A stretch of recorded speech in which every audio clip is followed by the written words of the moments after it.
Jones. Wow, mind that step. That was fantastic. I love to see you again. It's Lady Gaga. Doesn't she look spectacular? Wow. You gotta love Gaga. You really do push the boat out. Congratulations on these looks. And that actually, that's not a working telephone up there, though, is it? Hello? Hi, Jonathan. How are you? I'm very well. You don't have to use the phone. It's okay. Come here, you cheeky minx. Look what we got you. Thank you. We got you a new teacup It's to replace the old one. Isn't that nice, ladies and gentlemen? To replace the one that was stolen by me when she came on last time. Look, what an incredible year it's been for you, because when you were on last time, I think people were coming to terms with who you are. They were beginning to enjoy your music, but you were sort of seen as a bit of an oddity. Would that be fair, do you think, back then? I guess so, yes. Yeah. And now, I think they maybe came to wonder what all the fuss was about, and now they love what you do. Oh, thank you. Thank you so much. It must be very satisfying for you. Well, I really love my fans. I really love my fans. And one of the most exciting moments has been just this past week I played at the O2 Arena, and it was sold out with the most beautiful, amazing costumes and dancing and sweating and singing, and I just love my fans so much. But that's what the incredible thing is, because I've only seen photographs of this. I'm going to go and see you because you're coming back here in May, I think, for some more dates. But you see people go to the Lady Gaga concerts dressed, not really like you, but you kind of inspire them to become glamorous, I guess, to be... There's some people there. I know that looks like an outtake from Little Britain or something, but it's just a couple there. But people just go crazy, don't they? They really... They're great. And I guess that makes part of the fun of the show. The whole thing is them as well. You won 3 Brits this year. You were awarded 3 Brits. You got 2 Grammys. Is that right? Yes, 2. That's incredible. Thank you. He's so nice this year. Well, I was trying to be nice last time. I think you didn't expect me to be quite as good looking or something. What was it? What happened? Yeah, terrifyingly good looking. Yeah, there you go. Thank you. The clothes thing has become such an issue now. Everyone wants to see what you wear next. Everyone loves seeing these outfits. It's like performance art, really, and I'm sure that's partially the intention. Do you ever worry, though, that it will overshadow what you didn't overshadow the music, or is it all much of a oneness? No. I'm going to hang up on you for that because otherwise question. you'll be charged a fortune for that call. It's OK, though. Don't panic. I'm on a friends and family list. I think that for a very long time, I haven't really yet in my generation had sort of a figure that was really an escapist figure for me that I could latch on to and have the fantasy of the music and their life really inspire me. And I guess I've always lived, since I've been in New York writing music, this very sort of art-centric, glamorous life. And it's important to me to always be that for my fans. And the idea of showbiz, Michael Jackson, showbiz, and the sentiments of music and performance. Today, with the media and the way that it is, you see absolutely legendary people taking out their trash. It's something that we as a society don't really want to see, but we keep buying into it, and I think it's actually destroying show business. So if anything, there is absolutely no way I would ever give up my wigs and hats for anything. Yeah, because I don't think I've ever seen you looking less than spectacular. Thank you. So you must put that work in all the time. But where do the clothes come from? You come up with ideas, you have a team of people suggesting stuff to you? Well, the House of Gaga is all my friends, and they travel with me a lot, but we work in so many different cities around the world in making new clothing. The living dress that you just saw for the Brown Eyes performance, that's something that the House of Gaga built, inspired by designer Hussein Chalayan, a living dress. Well, it's a marvellous piece of technology. The clothes themselves, where do you keep them? You can't keep them at home. Presumably you have a whole separate area for the outfits, because you don't want to throw them away. You don't want to get rid of them because they're I keep everything on the road. Okay. I don't have a house right now. You don't have a house? No, because I'm always on the road, and I put all my money into my show. Is there anything that you get offered, or do people come up with an idea? I'm thinking this is perhaps a silly question, but have you ever been given something and you said, no, that's too daft, I wouldn't wear that? I can't imagine that's the case, but have you... Sometimes people do make things for me that, I guess I don't dress for the sake of something being over dramatic or over exuberant. I really have very specific things that I like. So sometimes people do make things for me that are quite crazy, and I just... I don't think it looks like fashion, so I don't wear it. Well, the hat, you know, once I got over the initial shock, now I'm looking at the telephone hat and thinking it looks really cute. Thank you. You know, it's a really nice look. And the lobster thing It's even. Philip Tracy. He made that one too. Yeah, if someone had said to me she's going to come out with a lobster and peeping out in between the front prongs or whatever they are, you would think, well, that's going to look daft. And it does look kind of odd, but it can't, you work it. Philip Tracy is wonderful. He made this for me today. Okay, well, that's incredible. And that's quite, do you go to him with a specific order? Do you phone someone? Well, obviously, Well, do you I call them and say, actually- I want a hat like this? I asked him to make me this hat because I wanted to talk to you through the whole interview through the phone, and just in case you weren't nice to me, I was going to hang up on you. Ah, I see. Well, well, you're hanging up now. Does that mean I've not been nice, or that's just to No. explain? Okay. Actually, you've been very nice. I can't do it. That's good. Well, I'm pleased to hear that. My tea? Have your tea, have some tea. It's not, there's nothing in it, though. It's just chamomile, you know. Don't worry.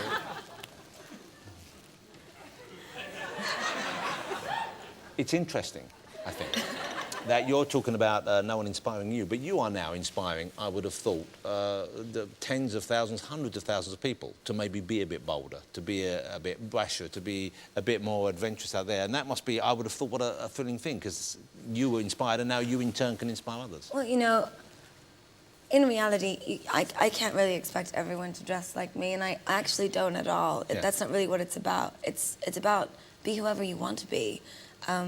It's not about emulating me as a musician or as someone who wears fashion. It's in the show. I look out into the audience, and at the end of the night, I say, if the show is successful, they don't leave connected to me. They leave connected to each other.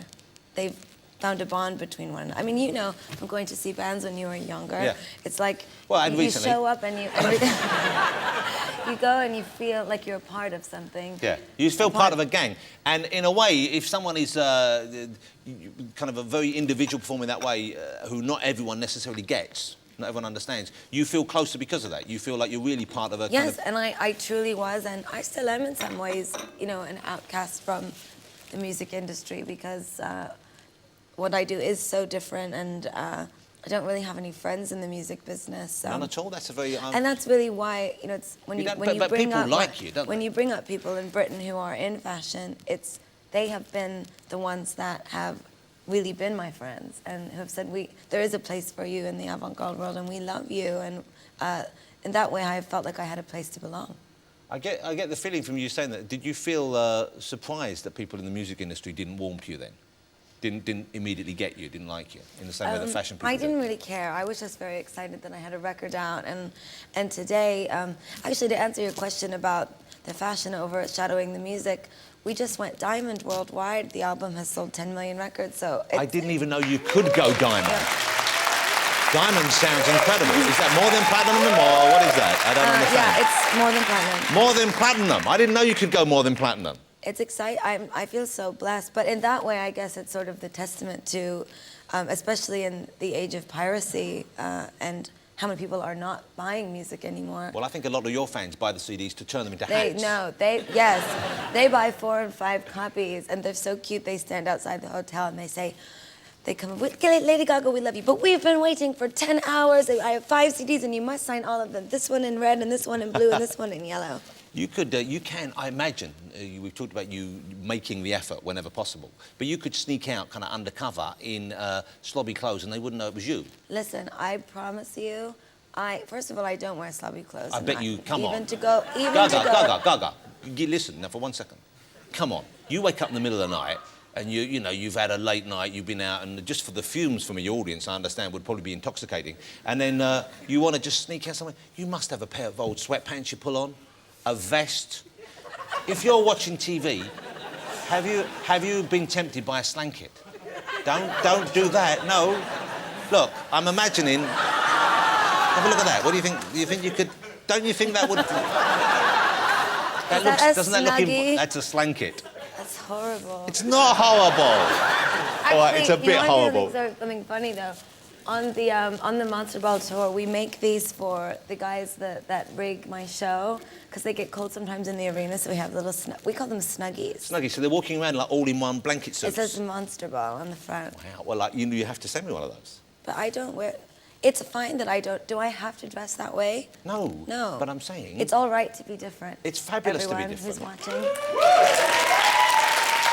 You know I'm not saying, but I'm thinking I would like to see, could you conceive of coming on here one time and just show us, maybe sneak out for a second at the end and wave, just wearing whatever you normally wear when you've fallen out of bed? I look impossibly fresh when I fall out of bed. But I would say this, that I would rather die than have my fans not see me in a pair of high heels. well,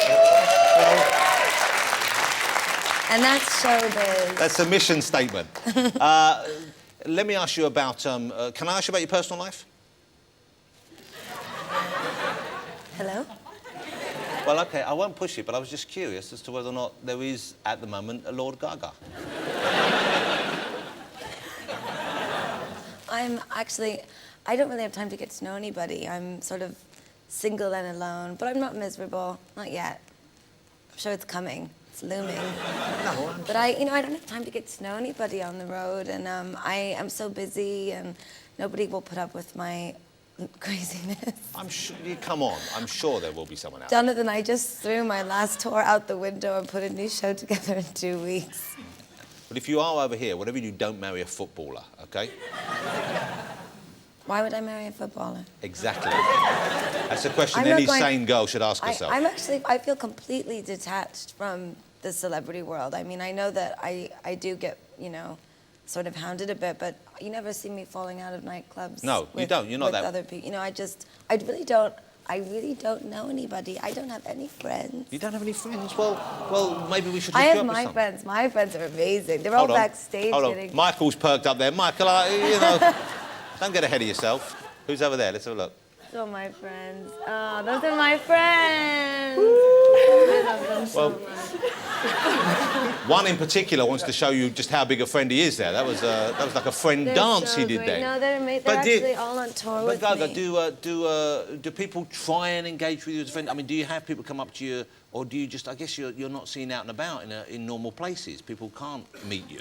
It's funny because I don't go out very much. I love people, but I don't love old people. You don't love old people. No, well, it's always. I'm just being realistic and honest, and I just feel very uncomfortable when I go to those really big, giant celebrity events, and people will walk right by me and not even look at me as if I'm not there. Well, they're scared of you. If you're wearing a lobster on It's your head, they're terrifying. scared. They're a bit. You know what I mean? No, they're probably Isn't it intimidated. just nice to say hello? Yeah. Well, they should Hello. say that.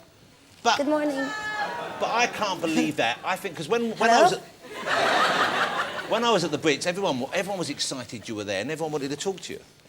I didn't speak to anyone at the Brits. Shall I tell you why? Okay.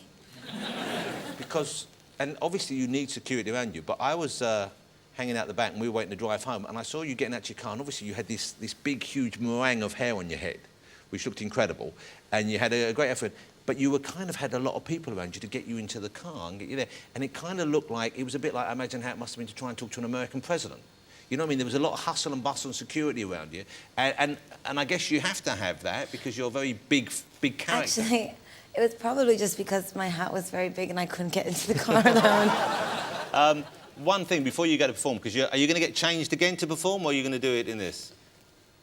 Yes, I'm going I thought you probably would get changed again, yeah. One funny thing though, I've seen you've duetted with so many people recently. You've so many big talents. Anyone particularly you've got your eye on that you'd love to work with?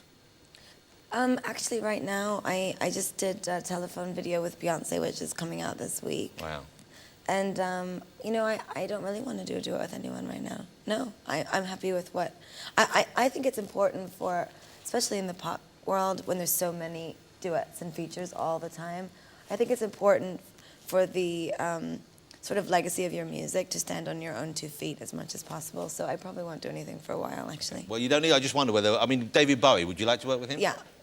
That was the one I wasn't going to say, but there you go. Why were you not going to say that? Because it's very private, and it's for very it's private. He's for me it's like. Have you spoken to him? Have you met him? No, I don't want to talk about it. Okay. It's very sacred to me. I don't like to talk about artists that I've met. I do have a few very lovely relationships with artists that are much older than I am that I don't talk about, and I don't talk about it because it's meaningful to me, and I think that to talk about it is to exploit it, and I that it's meaningful to me to speak to people that you've admired your entire life, and for them to guide you and give you advice. That's sacred to me. I just couldn't. Hanging up on you again.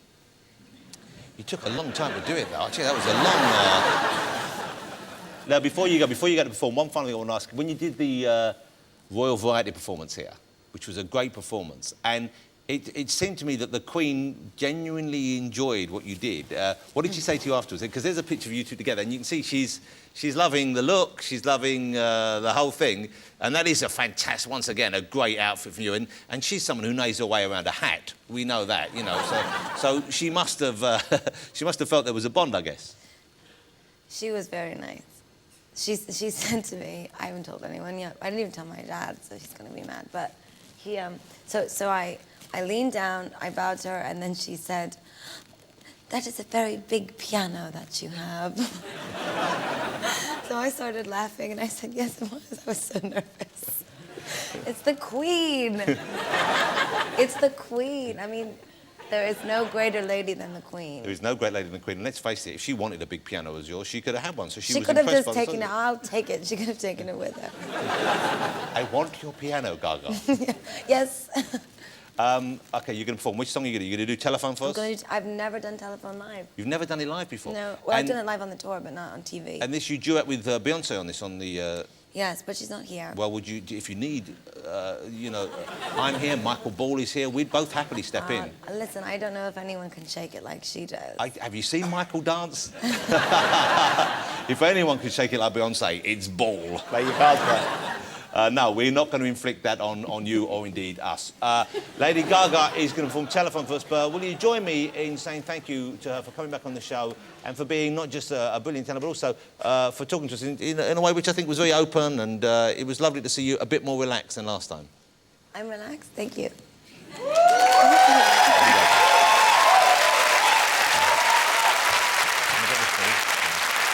Fantastic. Well done. Lady Gaga, ladies and gentlemen. Look at that, all shiny. Yes, she's going to get changed again. Thank you to all my guests tonight. The magnificent Michael Ball, the very handsome and talented Mr. Stephen Moy, and of course the wonderful Lady Gaga. Next week, we've got a really packed show for you. Hot food from Vancouver. We have